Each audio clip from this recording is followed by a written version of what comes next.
thir tu zong zong te Isu Krista mingin chebe kan bu ka chau tunkar hi le kan hungkar kha on lam rong bol na le min an thua dawa chawangin rong bol na pa ngai kan tiang chu me media manga rong bol na pa ngai ron chun zom regular lo le ani chan chu ko khana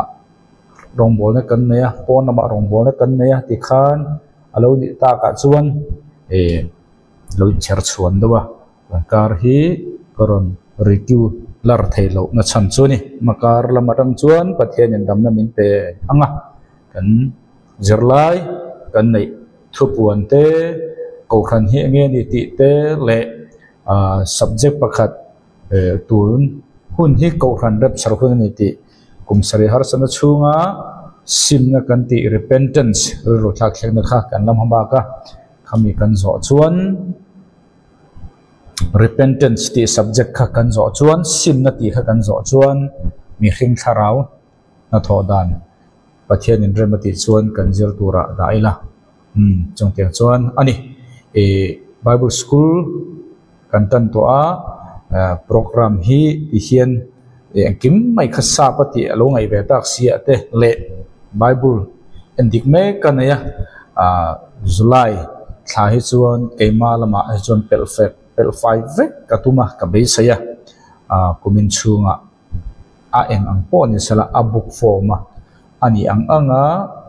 siam chu thei hi ka be saya ga tong tai na ni chu keima din hun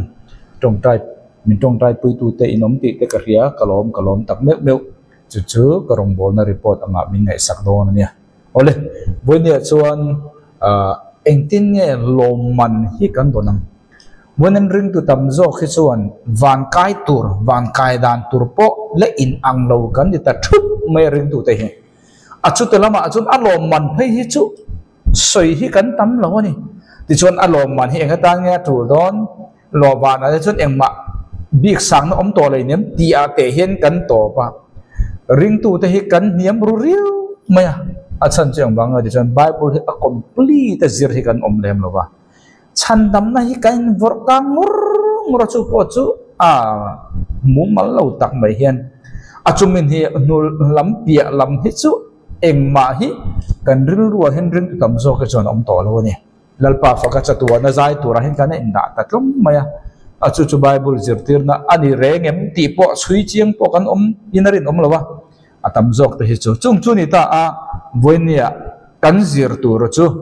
chandam kan ni chi hian kan chatuan pathian in ani tura min dudan hi kan chan chawani ti hi tura ni chandam kan ni hi pathian dudan zong zong ti fam kim ha la kan ngai palange kan tan don chau chandam ini chi hi pathian in chatuan rolo tu tura min du na program a hian kan tel phat chau ti na ni chandam kan ni ro pe cha soi turom lo kha nia chu bangin voinia chuan loman kan han ti chu leya loman kha ani lowa vana loman lallu khum chinga Bible a voi kembera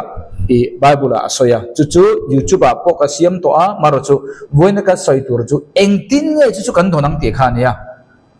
loman don dana kha voina chuan video pakhada zau thei turin kan zir don ani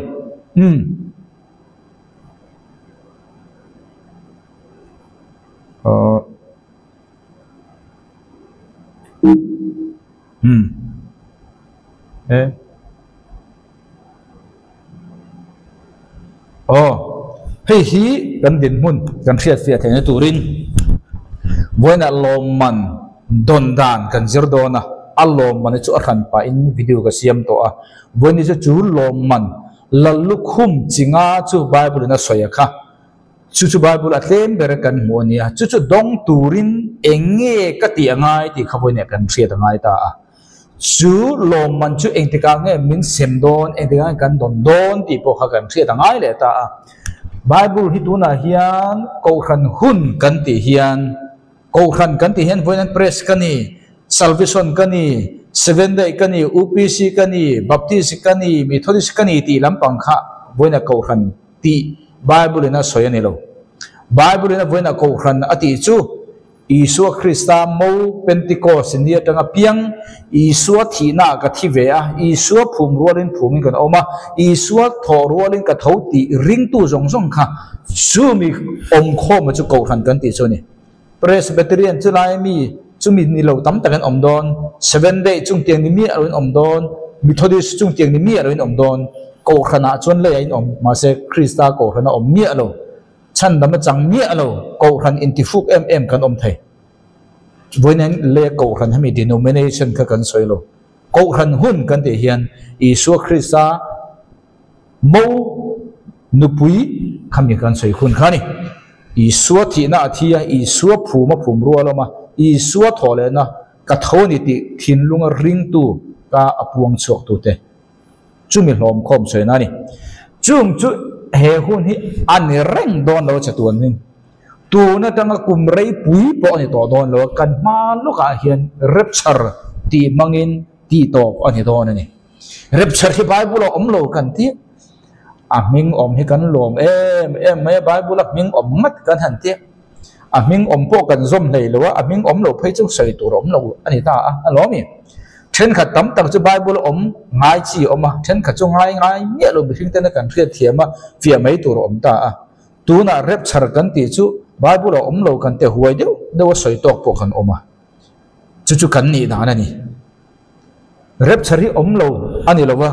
kan phelo zo khania kan thia lo wangin kan tonga mi zo tonga om lo wang khan om lo huai deu kan soi ta harpat zo ante Greek zon chu mi om zia chu lak chau khani top mai no pang oma no te chu oma nunga tangin no te chu azaka puitling in kan la chau kha harpat zo anti chu ni Greek tongin raptia anti sorry harpat zo antia Latin in raptia antia chu Latin tong raptia chu sapin rapture antia he Bible an le lai hian chu tong kam chuan da lo khani mai khochap adita doleไปทักป้อนเตียงดูแลลากเฉาป้อนตรงดูแลเทียงลิ้มหลอดป้อนเตียงดูค่ะอาดาตุรขานี่มิโซมานี่ตรงอินะมานี่ตรงมังอังคารมาเสรับเตียตีอาเรียดหาปัจจุบันจุกริกาองเงี้ยนี่เองตรงเงี้ยกันมันก็ตรงจวนเร็บชาร์คันมังอจงเราชีสองเชื่อนั่นได้ก็จวนอันนี้เร็บชาร์อมเราไม่ติดโดนตายละเร็บชาร์จุเองตรงเงี้ยจุบังอินเร็บชาร์เขาจะตรงอันเนี้ยตรงแต่เขาจะก็ตรงค่ะเร็บชาร์ตีขันโกลตรงนั้นในโลชีสองชีนั่นตีจุจนตานจนเร็บชาร์ตีนั่นนี่ก็สวยดูปนจูขันเตียงตรงเวลไม่อินอังเรากอดกันในกอดติดใบบุรุษไม่ใช่ใบบุรุษอมเมียเราเตียงเวลขันนี่สับตรงได้เนี่ยกอดติดจุปะเทียนติดจุกันในลมซาเป็นกอดตันเตียกอดอมเราจุไปปะเทียนอมเราติดเทโลกอดซาเป็นตันตีขันไม่ใช่เป็นปะเทียนกันตีช่วงอังเจียจนเร็บเจียสอันตีฮาร์ปัจโซอันตีค่ะไม่ใช่เป็นเองตีกันตีโอ้ลักเฉากันที่โดนเนี่ยข้าตรงเลยตู้เต้นนั้นด่านี่เสละมาเสกริกเตอเอาเงี้ยนี่ที่เราจะเจียมตานี่นู้เตอาจักะมุงละมันจะเงี้ยตานะอาจักะอิละเฉาค่ะนู้เตขณะดูเราข้าเคลียร์เราอัลละเฉาตู้อินอัลลักเฉาค่ะนี่จู่บางอินเพียงทาร์อินอีเวงไงจวนเร็บชาร์ฮิริงเนี่ยเรามาละอาหุนแข่งจวนลักเฉาอินเท่าโดนจู่กัลพงจวนนี่จู่บางอินเร็บชาร์ฮิก็สวยต่ออินเสียต่อเชนะเต็มเบระvoi thum om do ni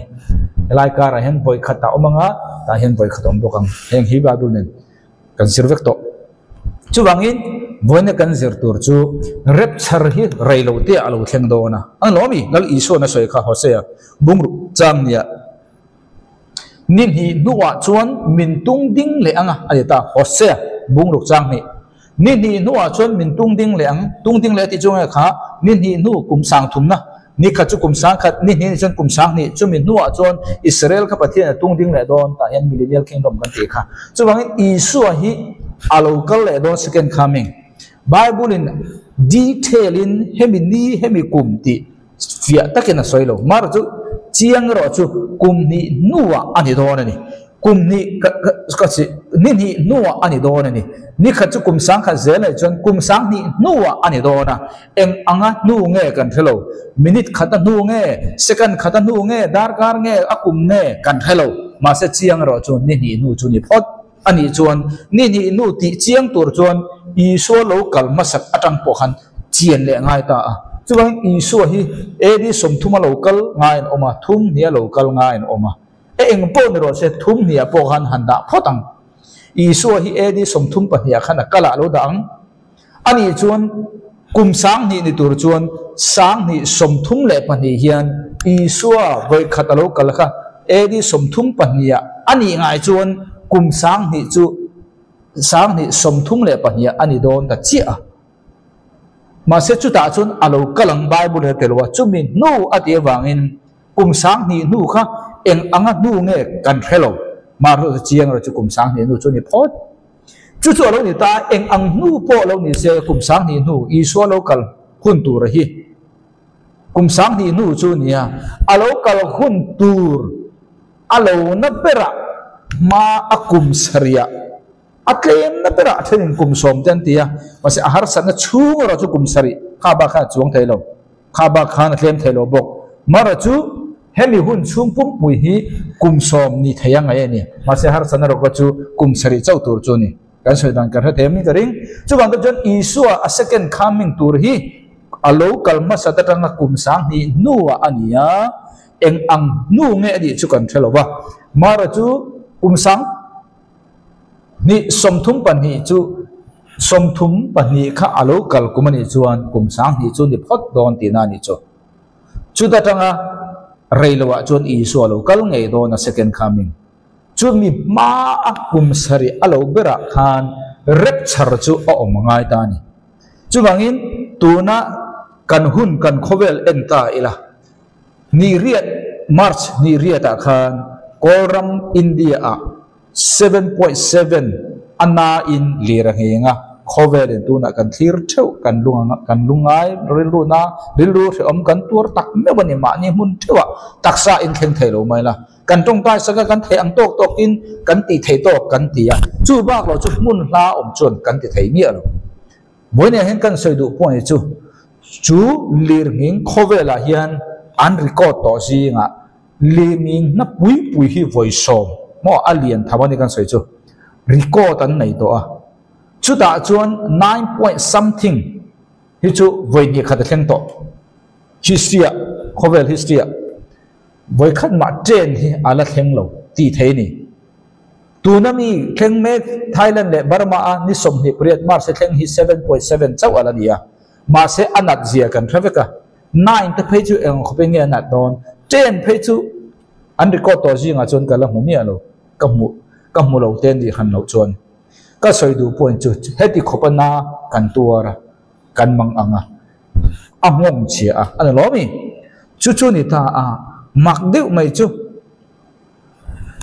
rapture an nai to le nai lo kan riat fiat he tur chin a sign ka soi mai Israel ram hi sang khat zakwa somli le pariat mei ni somplia nation ram angin khovelin apom ni officialin sang khat zakwa somli le pariat mei ni kwa clips ni oklem kan tiang chu thairanga a heng chi ni mei ni kwa sang khat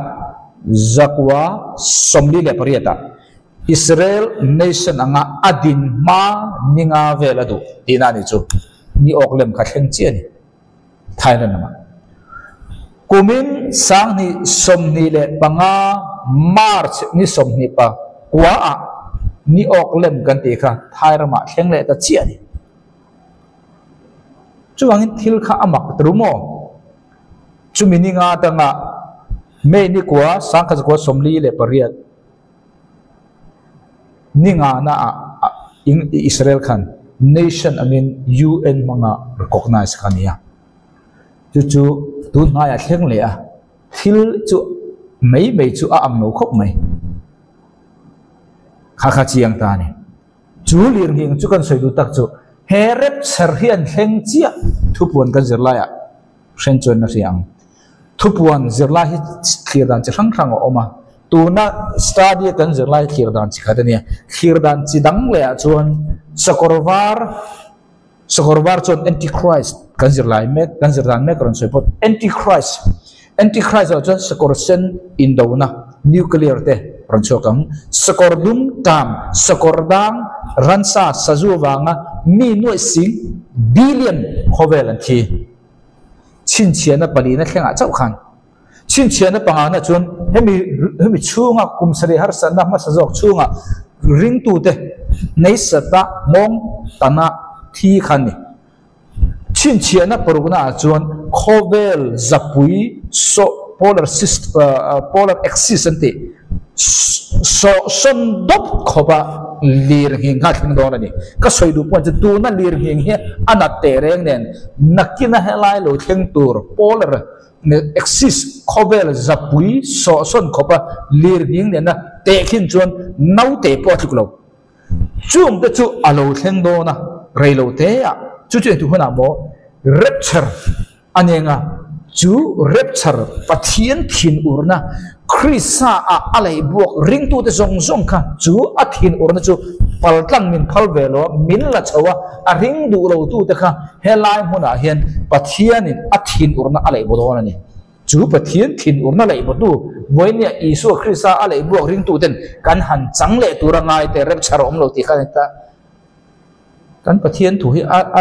om zia nei lo re chan dama changa mei dil kal ti nen khan a in ang don ati thei pathian thin urna hemi kan to adu lo wang Krista a min thin urna lei bu a min chandam ani la ya hemi kal tang tir tho ka in tum kha engya ni chuan Krista kan rin na chatun mei dil ta chandam kan ni chu ta that he rong po hi a thin urna lei bu na ve kan ni engwanga mo chanchin tha Krista an den lo wangin ole chu ni ta a chu wangin kan soi du point chu he rapture kan ti hi tu na tanga rei lo te kan to thon kan khen don khani chu ke ni ring tu chu soi lo Hamas ho te hen an em ani Israel juda ho ngai dana pathian mit muwa sorry sual lian ber anti chu Mosian sinai tlang alon chola ya dan som alak chunga sebong no an lo bia khania chumi ngai dam dilna ta na chuan i bong la sen Mosia hawa in thoi nan mai kha chuwang an ni chuan chu bong la i chu ani ta chuwang ta chuan he temple pathum na rapture alo nai tolo all samder older simple ber kan mita kan hu thei ber nai vai ber pakhat chau na soitela temple pathum na an sak tur le tur lo hin ber me chu ta ka chu antichrist an luling na tur mun ani ta a chu bang chu temple sa tur chuan tu na hian juda ho ngai dana chuan tu na ka soito kha an sual lian ber ngai dam nan bong la angaya motion na lo ti kha bible phut na lo an ma ni ngai dana chu temple Salomon temple kha edi somsere Roman Empire khan ti chiatani kum sang tel in thoi na nei lawin an kal to in thoi na nei temple sakhi an du to le tuk ma sa bong na sin akha kum sang tel an jong lo zolo tu na ya sang ni som ni pakhat borvel ni borvel khan Texas America rama bong sin panga an huwa America tangin Israel rama arum phur hoa chu antan chuan temple pathum na saturin an ready abong la zong khan mase amun an na chiang lo amun an zong chianga ni om anga an ngai na mun an en thli thlai ni sang ni som ni pathum October ni sari kha Hamas na abai ni chi ani engwang nge Hamas ho chonan thia he hoyan bong la sen an mu to a temple pathum na an sada anga ti an hedawanga October ni sari sang ni som ni pathum Hamas na abai na san khani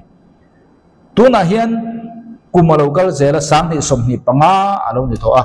bong la sen panga an huwa kha achan chu kha bong la kha chatuanin bong la sen an reng lawa kum thum alo tin chuan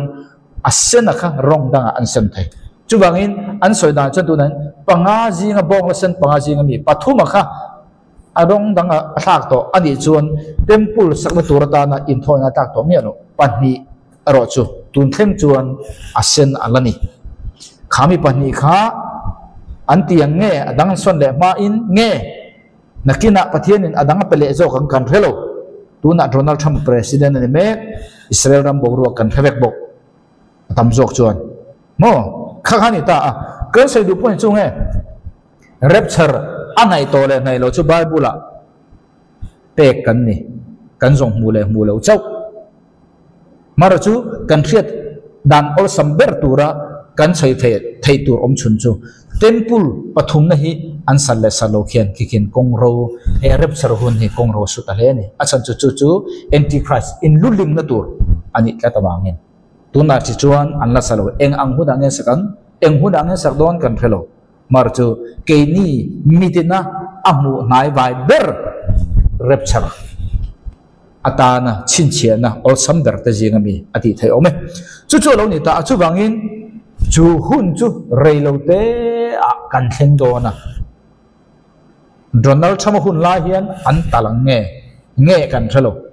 chu kan din mun chu ni chu wangin e rapture ko kan rapture kan ti hi hun hlapuya love kan ma lo ka khian nang le ke hian nat na khi san pa te kan na ya accident front pa te kan to kan ni lo chuan tu na hemi en thei me ila nei hi chuan e rapture hi i khel nge tura angai chu nia chu bangin chu rapture an ni chia chu bible chuan judgment seat of Christ atita a chu ta chuan rapture lak chho zong song kha kan ding do na ni chu bible tangin kan kalang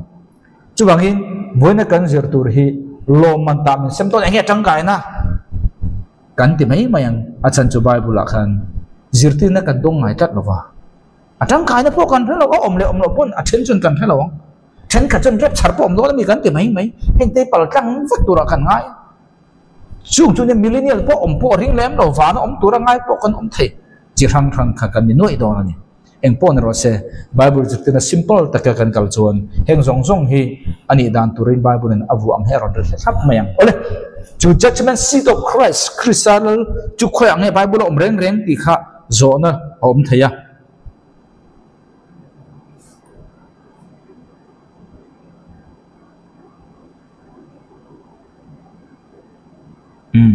hi ani thon ni korim bunga chang soma ke ni zong hi Christa ro rel na thu thleng ma Christa ro rel na thu thleng ma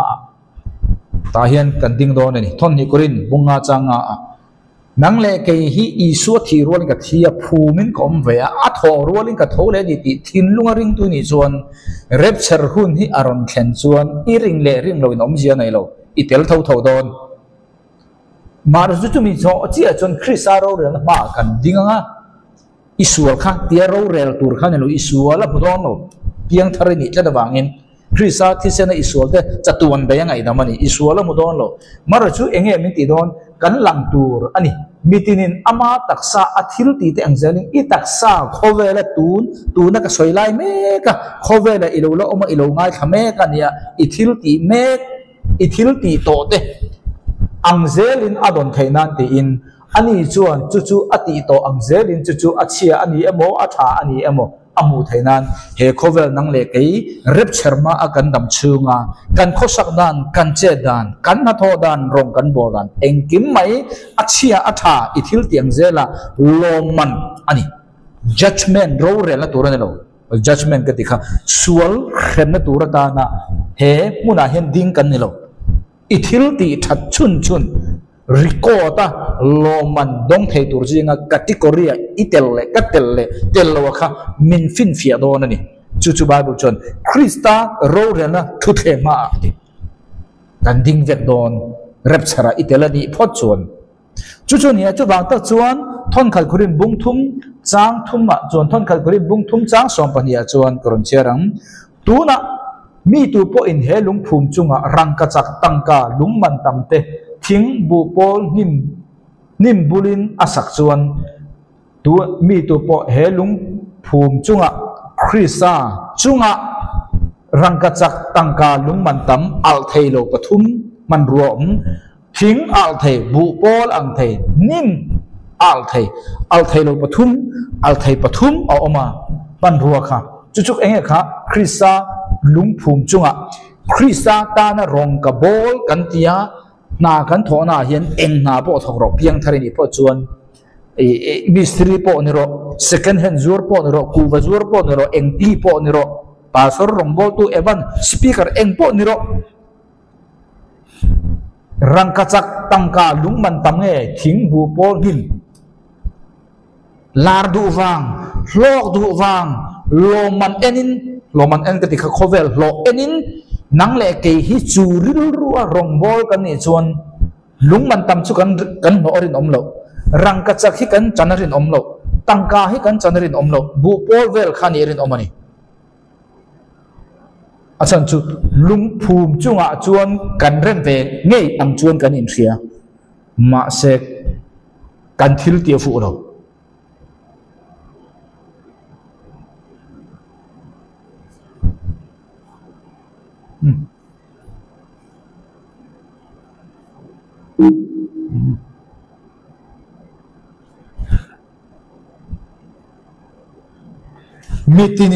mitin na tho chu tu na enge mi en fia don in na tho kha ka na tho kha ne min en fia don inun kha en fia lo inun kha chu Krista bang fam ke mani chu wang rep chhara tel khai ni ma se tun chu lo mandong turin ithil ti ka na tho ka wa ka kha an en mu tlang thein siam ani tong tu na chun engri lu pui nge rong bola a ho thing sui tu nga a zir tir tu nga a chumi chunga chu te chunga kan tia mi ringa dang chun kan in te fu tak har sa am ma se rep char an nga Krista ro re la thut pha ma kan din huna chi chuan ani chu lar khop mai ani chu tiang khop mai pathiamal suma dong khop mai kan ti kha rang kachak ani nge bu pol ani nge ni lo kha alang fia don chi ani ni chon chu apuan lan don awangin chu mai pui manga lailan ani don awangin mai pui nge chon mitin na tho chu eng ang nge chu ani afia thewang ina tho kha ana tho hi aro puri tuk ti khan lo a quality kha en don ani eng ang ril ru pu ngi nang le ke hi rong kan bol eng ang ring ru pu nge hi ka ti ka pe ka tho ka ti ka soi eng ang ti kha poi mon ni quality kha ne hlok du wangami lar du wangami mingro pui mi du wangami lan moi tum wangami mi inchu te sen min ti du wangami eng ang nge kha fin fia ni don ni main akal tang don ni eng wanga mo na kha ni china khan kan soya na kha chiru khom al thei kang thei chithum kang thei lo chithum ina le ka na kha mei kha om don ni computer yang ngai mei kha om don na mei pui bangin mei kha om don na thian lim lo ra lak chorin kom ta a kat na tho ka khil ti kha ka keng don ni mei pui kha ka kal sanganga ka mei pui akhan ka thil ti khovel ka dam chu ka thil ti kha rang ka chakani chon mei pui akang ma se akang don lo ma se mei pui ka kal sanganga kan na tho kha ka thil ti kha khovel ka dam chu ka thil ti kha akang chon ti kha ni he kan na kha a quality kha fin fia tur ni Krista ro rel chuma nang ma nun kha ne lo inun chu Krista fam ki mani tu ang mi na tho po ani chuan achunga asak to chu a om reng chuan ani chuan lom man chu adongang mei ka kal tanganga mein ka thil ti ka na tho hi akang fai lo chuan lom man ka dong don ani alomi tu na tho po kan ral ani ero chuan ani chuan a changan i lom man kha i chan thei akan ral po chuan i lom man i chan thei i chan dam nei chan thei lo chatuan dai ani tu na tho po akan ral ani ro chuan ani chuan a chanang ni ma sala ama tak ero chu chan dam ani ang ati hi ama tak ero chu chan dam ani ang chu ti chung po in chung tiang chuan main hanga kal tang ang mai aniang mấy Krista ro re ma rapture akan tel huna chuan khovel idam chunga ithil pi zong irong bon zong po ni se ithil pi zong kha mấy puya iken kan kal tang do na mai pui kha kan pal tang do na ni rang ka chak lungman tam tangkarwa ni chuan lom man idong ithil ti kha kan ral tat lo wangin ma se bu po nim thing ani chuan nang ma chu chandam ini anga ma se ilom man kha kan ral don thla wangin chandam ni chung si khan lom man idong don lo ni chu chuwang boin ya kan zirtir kan inzirtir le boin kan zirme ka hi chatuan nun na nei na ne no wa chatuan nun na nei to tu te kaldan tur kan zirani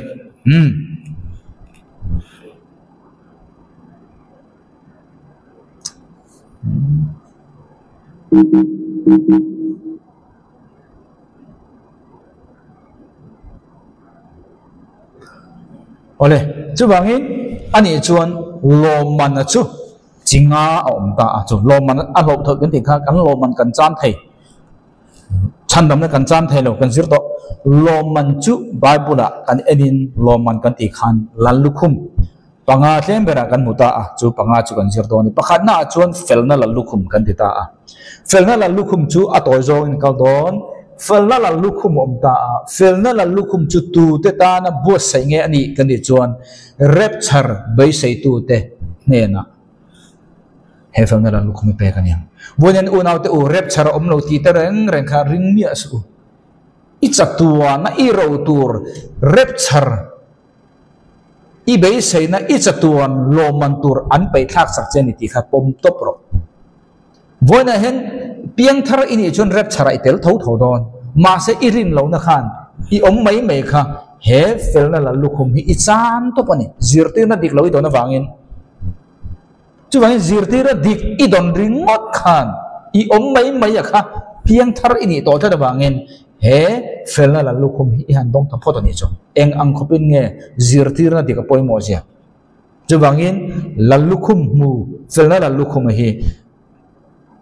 rapture bai sei tu te ta na bua sai ni pani na chuan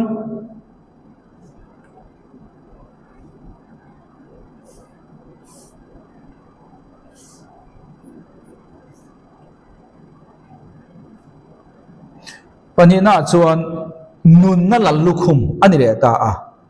jacob bung khachang song pania nun na lalukhum chu tu te ta na bua sai nge ani ka ti chuan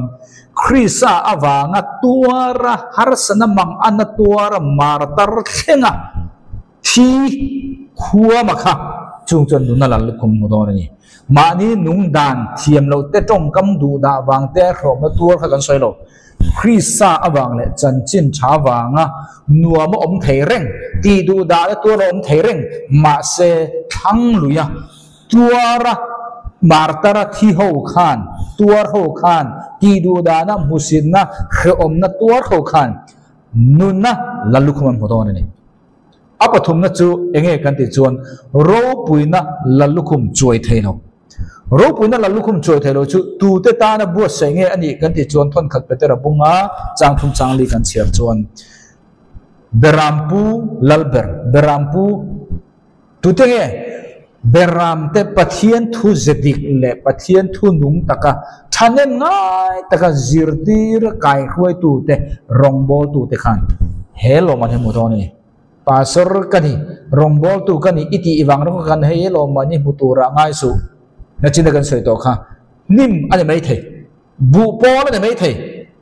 asan chu ma mo thanem kan ngai lo ro du wang mai mai nge ming that du wang mai mai nge ama opposition kha aming kan du wang mai mai nge voi ne han kam beram ten karong pol na ten khero se thiam ro se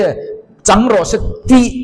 Krisa atang kan don mangai na ne na izirtir na chu thin lung ne na izirtir kha rang ka chakan yang tangkarwa yang lung mat taman yang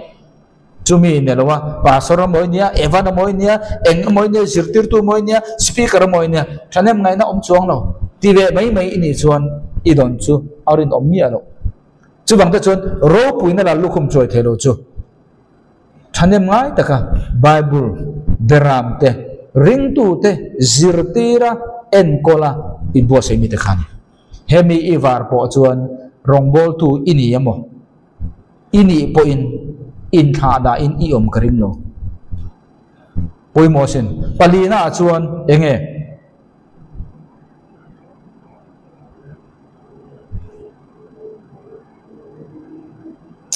putar hi amo fu lo nai oma palina chuan lallukhum che theilo lallukhum che theilo lallukhum che theilo chu kan chiar do hlek nge he ro chu thon khat kurim bung ko chang som ni pali atanga hi nga anni in tlan siang na atlan te chu anza in an tana in tlan siang na chun bi tlan chu engwang kha lom man don du ba an lo mi ni ma se la pakhat savin lom man adong thin ti nang ni in helowan ni chung tiam bok in tlan ro nang ni po in mo ve thainan mi in tournament in elna pakhata atel chuan lom man be sei wang ti na ni Giang som ni penga na tin tu po thiam bel na atan bei fan chu thil zong zonga in sum dan to athiam thian ani chu in elna a mi atel chuan loman pakhat abai sebok si chuan loman pakhat na abai sebok si chuan ni dang adu ang zong zong zu po du zial po du ko wa po du lai nang kan loman pakhat na chu adon arin om lo khop ma sin pero ani chuan loman pakhat adon du si chuan adu thin tam tak loman pakhat na dong lo tu ra ti chak lo tu ti boi the tu reng reng ka chu a in su mangai asan chu ma mo loman pakhat na khaton du wang ni tu na an ni chon lallukum che thei lo mu turin chu chu anti lallukum che thei he khovel loman pakhat na mai mai ma che thei chung tiang mai ma dong tura in sum thei zong zong kan in sum thei ni chuan ni ma sela kai ni ero chon lallukum che thei lo mu turin lallukum che thei lo mutura dong tura beitu ring tu te chuan atul phot chuan chan dam na ta ne lovin thil tam tak in su ma tu na kan su mai tura ni chan dab da ta ne lo man don na ta ne tu ne kan zor hi self control mani in control thei ta kha ani hei hi kati pha chuan mi dangan lo thuk pha ange ti lo chuan i chan dam na lo nia don lo ma se mi dangan thuk pha ai chuan ti lo mai mi dangan lo thuk pha don ni chuan ti mai atul huna ti lo mai ti tur ti mai abo ro ka sir zel khan o ka kha chan dam na nelwin lom ma na ta na ni apanga na chuan enge kan di chuan lom na lallukhum ania chu lom la lallukhum chu tu ta ta na bo senge ni kan ti chuan Thessalonica thon khat bung ni chang som pakwa chuan chan chin tha ring lo mi te ne na chan chin tha ring khil tu te khan chung te chuan lom na lallukhum chang do ani chan dam na chan chin tha ring lo tu ring tu asiam tu te piang thar lo piang thar tir khang tenga rong bol tu chan chin thar sil tu ne na khan lom na lallukhum am pe do ani engpon ro se lallukhum chinga kan sir to heng song song video detail lu tukin ka siam vek to tun he all samna dan ti in tian kala toy me me ni loman chinga kan sir to chu chu eng tin ne nang la ken kan to nang ti kha voina kan subject den ber tur chu ni ta a he khai rom bung ruk ata hian hei kol tongin kalotia rom bung ruk chang som ni pathuma chuan sual man chu thina ni ya pathian thil pe ka ro chu fa pa isu khrisa wangin kan lalpa isu khrisa wangin chatuan nun na ni ani eng nun na mo sual ma jong nun na tiam chatuan nun na chu wangin isu irin chi hian nun na ina lo chatuan dai nun na chu yom chu chan dam na bo thei to lo ke ni chu chatuan nun na kan hlau thei kan la ti re da chatuan nun na kan hlau thei chuan chatuan nun na kan chang lo ti na chatuan dai nun na kan nei ti kha the che tur ania ke ni chu nun na kan nei chau kha lo nia dai chatuan he lo dai lo re ne that do chuan chatuan nang na that to lo chuan chatuan nun na hlau le kan thu kha kan fia lo khrisa wa kan chan kan nun hi kan fia lo chan dam na bo the te kan da le mai mai bang mo chatuan nun na ti hi om sia kan thalo chatuan nun na ta no ma he ta he ko om dai ka chang lo a chang hin he chatuan nun ka chang a chang le ka hlau le ti vel mai mai kha ne chatuan nun kha amai na ko om dai a kan da khang khan le win i suai dei chi khan dang ma khan chatuan nun na om chum yom je chu chatuan in he i dei nun na khan a chua san do no che ti na ni ole chu bangin tun kha chan dam na tan soi na ni ya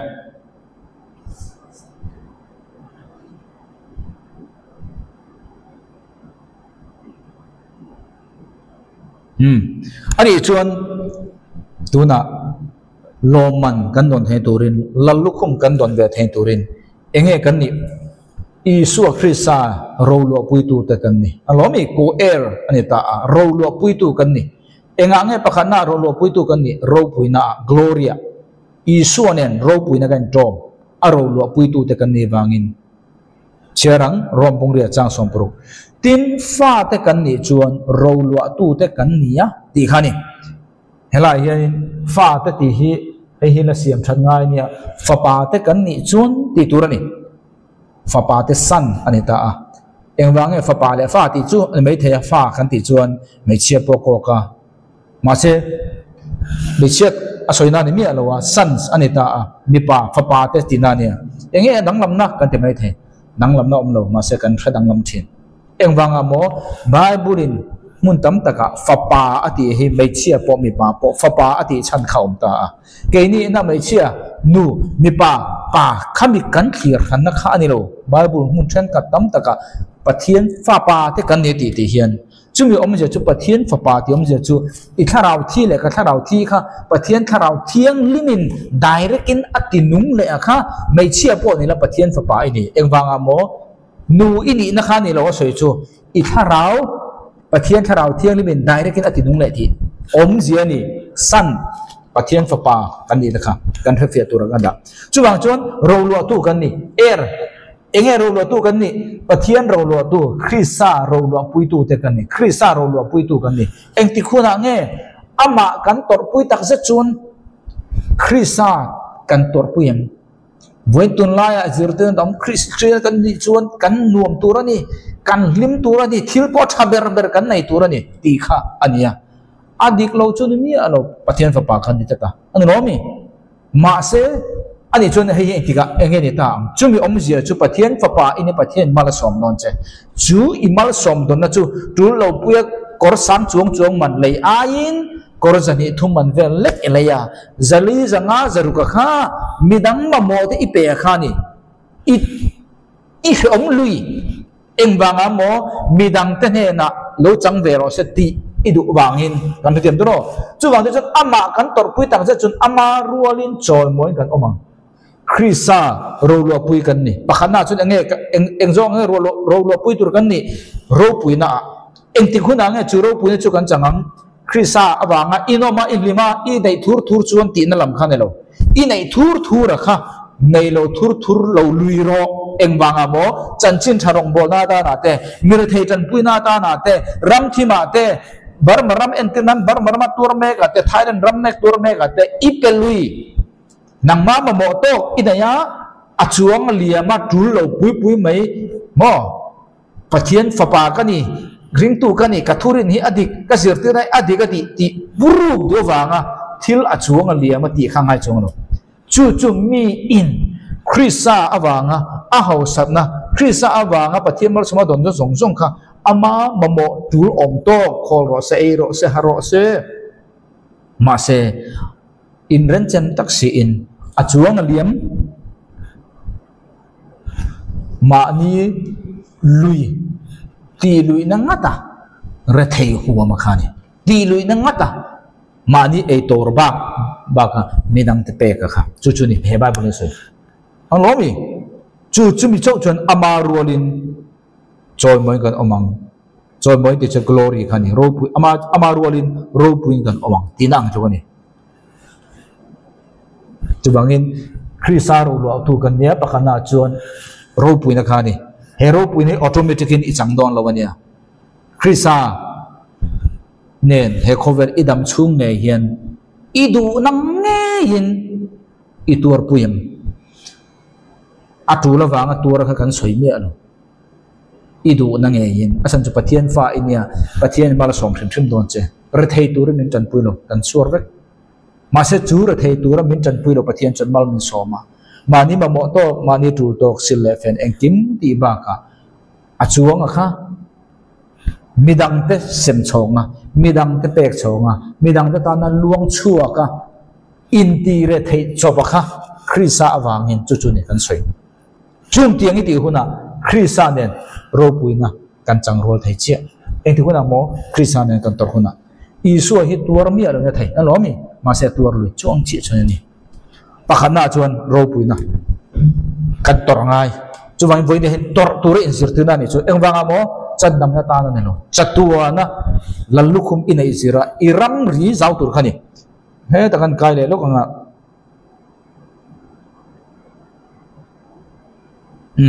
apa ni da chuan reign with Christ anita a Christanen ro kan re lang anita a tu na lom man kan soi zong zong kata hem min sem do na min sem anga khobela chuan har san ang kal thang do na ni chuan ta hian ring tu te voi khat rep charom do na ni he kum thum le chan ve chia hian wana chuan kum thum le chan ve ma sa khan lom man sem ani la in wana chuan dang le ke chu i suanen in nei na ta hen kan bo sa ya kum thum le chan ve nong zo ka he ta hen ra theina har san na great tribulation e do na ni he lam hi chu athem te chau po ala ne phalo hemi ne khai kin chuan ma se wana chuan in nei na Christianen kan nei nga azo chia le ya kron tum do na ni i suanen ta hen kum sang khat ro kan re langa leithar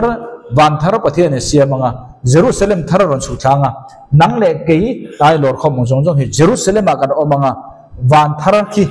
nang le kei iloman azirin khopui engzang e i op ti kha an ha chia ni full teaching khan sang ka nei de to mo tu ni chu adon dan kan soi zo ni chu wangin heng jong jong poim tam takin kan ngei sak lo a om po kan thelo bang leithar om van thar om Jerusalem thar om mi pathum group thum juda howi lei tharan chu chatuan yan chang e kum sang lal rama hian davida lala niang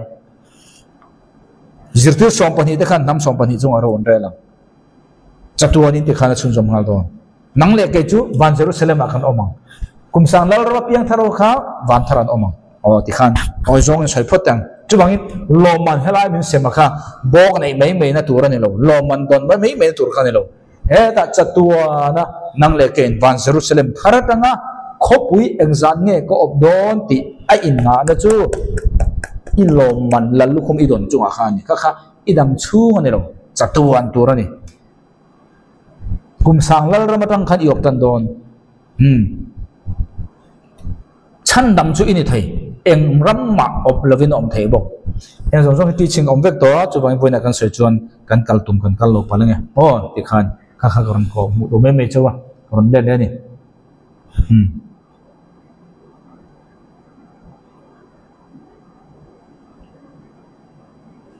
pakhat na chuan lo mandong turin pakhat na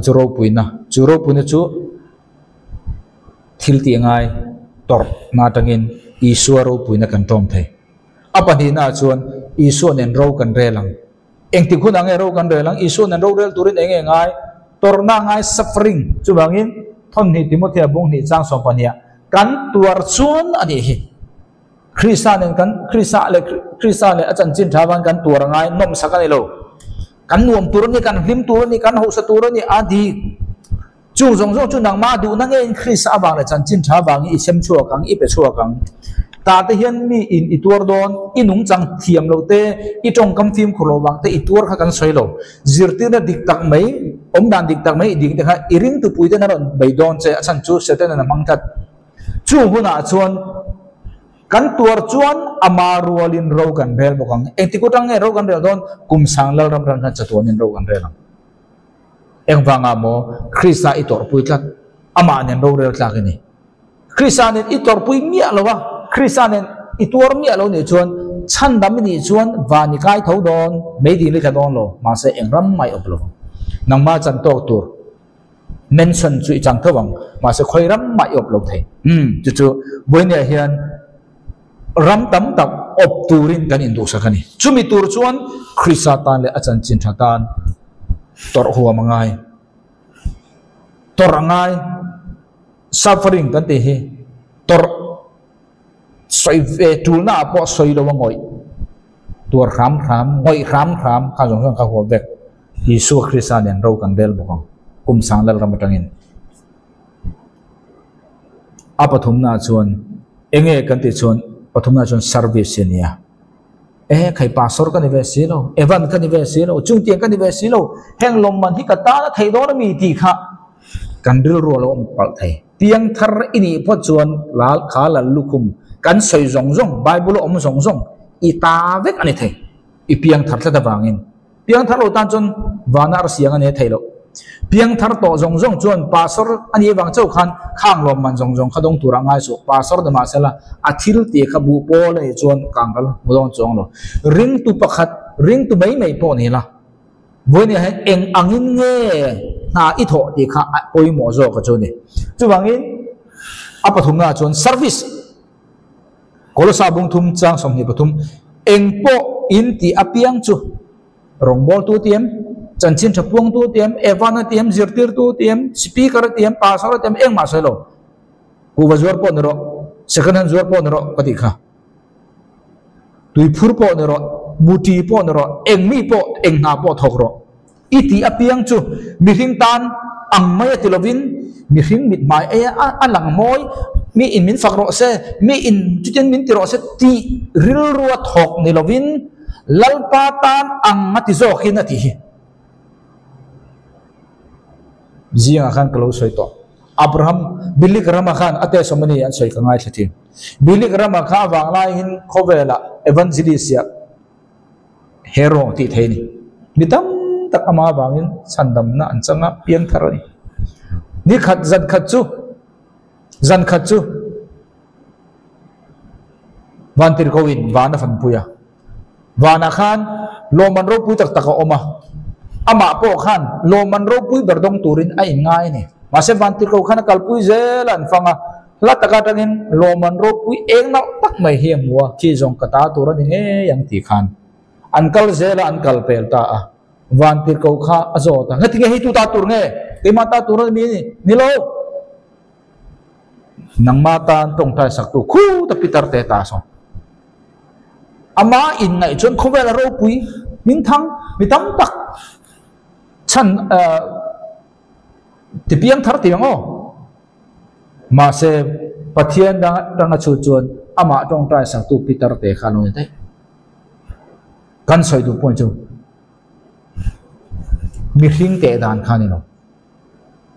engpo in ti apiang chu mi hing tan ang maya tilovin lalpatan angati zokin phur takin piro se ko wa izur thingpui ilo zuara second hand ilo zuara muti ilo phur ani po in lalpa buenya na min pe akalo he ka da mutang hian so ma pakhat ita ani he so pakhat manghian ramthima mi ten nunan lo nei dan ro se he so pakhat thi rombol na mi ten chu tian chon pasor ten in bo se na thatak mai baram te bin chom na tura hun tha le hun luan nei thai tura man ron ni ro se ti angril ruwa I tho apiang chu pasor ni malo mala pasor ina adon ang lo man thai dong the chan chu ma mo iti na zo na piang in mi hring ena tilawa lalpa ena ito bang khan an soi tu poi kan thata in karin lalpa khrisa rong I bol wangin eng wang lalpa khrisa rong bol ti ithil ti ina tho khalal pa na kher lo ithil ti me ka kha eng angril rupu in nge iti ti kha kher zo ku wa po zuar la he ka ku go zor tang hian so pa khata mo ani lo po le mission nari pa khana mo ka som be thenan ti ril ru in chon pathianin atinga ti lalpa khrisa rong I bol wangin at dai pasor po nila eng ang po nila in speaker FM po ni mala mi hring moy na le mi hring faklo du choi om ni chuan ule na unaw pa unaw nu wonen nang le kai hi eng lo man kan dong don lo kan piang thar ro chon van chu kan kai khobang chu zok chu ni chu bangin il lo man ro khom tur kan ro ni tu na kan soi me ki ro khom ani inheritance di sap chon ro khom tur chu lalpa nen atangin in mudon ti khiat na nen tu na tang kan don lalpa nen atangin eng tur nge kan lo man ro khom eng wanga mo ithil ti piang kha pasor ini wanga ne lo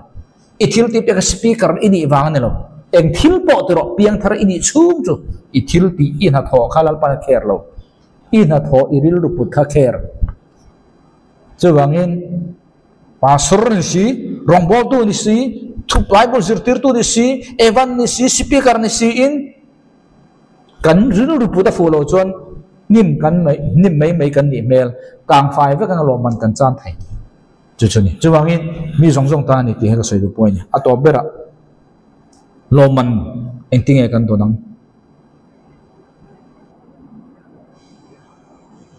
good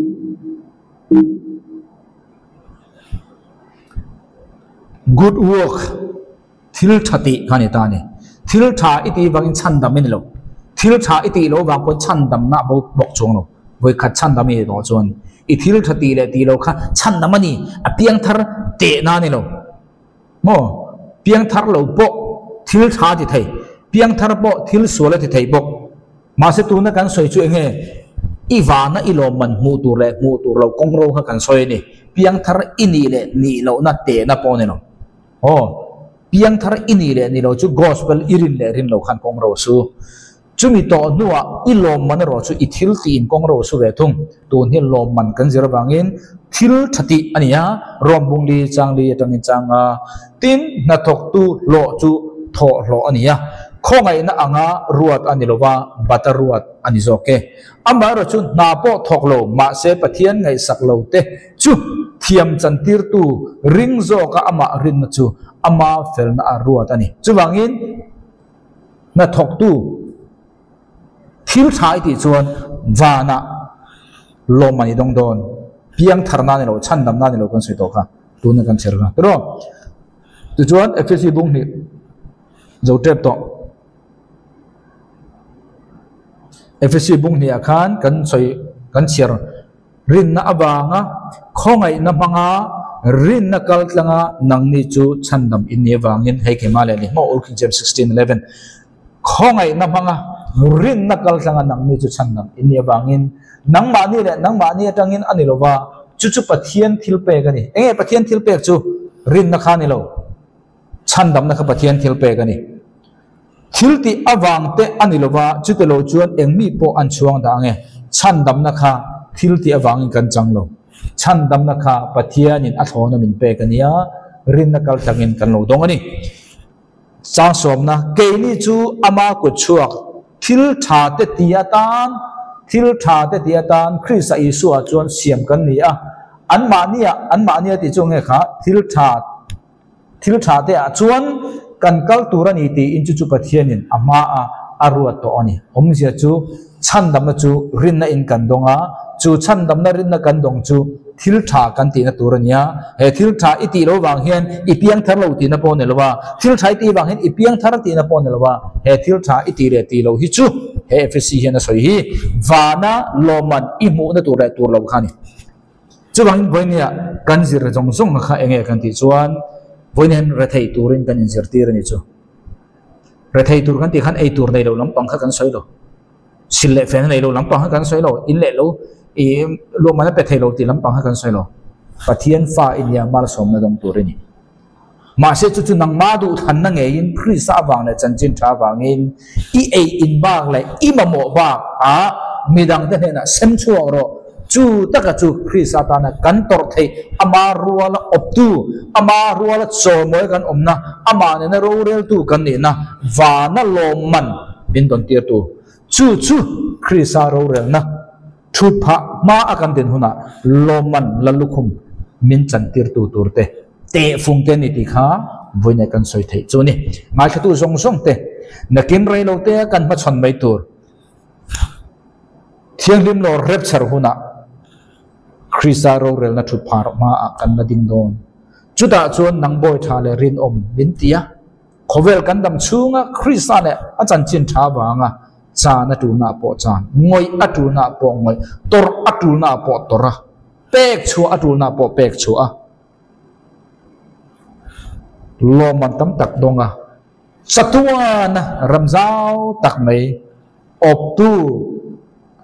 pan no di theu the nan ngai thatu jong song telal pan tharmal som theu choro se kalome alpan mal som choro se